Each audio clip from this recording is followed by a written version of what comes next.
কোন বান্দা যদি রবকে খুশি করতে পারে, মানলাহুল মাওলা ফালাহুল কুল্লু, যদি রবকে খুশি করতে পারে রব তার হয়ে যাইব, আর যার জন্য রব হয়ে যাইব পুরা দুনিয়া তার হয়ে যাইব।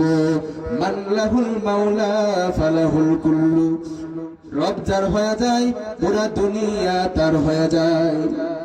রবকে তো খুশি করা লাগবে। এখন রবকে যে খুশি করব, রবের প্রথম যে প্রধান একটা আদেশ ছিল নামাজ পড়া, আমি তো নামাজই পড়ি না। আল্লাহ বলেন আকিমুস সালাহ, নামাজ কায়েম করো, নামাজ কায়েম করো। বারবার বারবার কোরআনের বিভিন্ন আয়াতে আল্লাহ নামাজের কথা বলেন, আমি তো পড়ি না। শুধু নিজে নামাজ পড়ো এ কথা বলেন নাই, আল্লাহ বলেন ওয়া'মুর আহলাকা বিস-সালাতি ওয়াসতাবির আলাইহা, নিজে নামাজ কায়েম করার পাশাপাশি তোমার সন্তান সন্ততি, তোমার স্ত্রী, তোমার পরিবার পরিজন, বড় ভাই যদি হয়ে থাকো তাহলে তোমার ছোট ভাই বোনদেরকে, স্বামী যদি হয়ে থাকো তোমার স্ত্রীদেরকে, বাবা যদি হয়ে থাকো তোমার পরিবারটাকে নামাজের আদেশ দাও, নামাজের আদেশ দাও।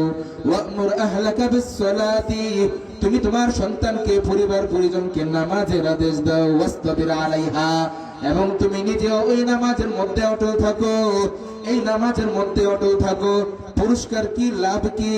যদি কোনো বান্দা নিজে নামাজ পড়ে এবং তার পরিবার পরিজনকে নামাজ পড়ায়, বান্দা নামাজ পড়ে পরিবার পরিজনকে নামাজ পড়ায়, তাহলে আল্লাহ তাআলা তার রিজিকের অভাবকে দূর করে দিবেন।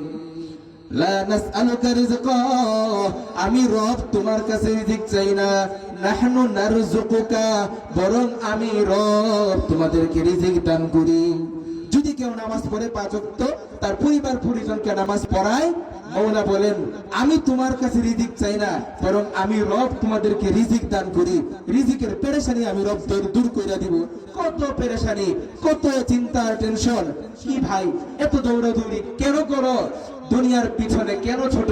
বলে রিজিকের টাকা দেয়, এত কষ্ট, এত পেরেশানি। বলে রবের নামাজ কায়েম করো, নামাজ কায়েম করার সাথে সাথে, নামাজ কায়েম করার সাথে সাথে রব রিজিকের ফয়সালা, রিজিকের জিম্মাদারি নিয়ে নিব। সুবহানাল্লাহ।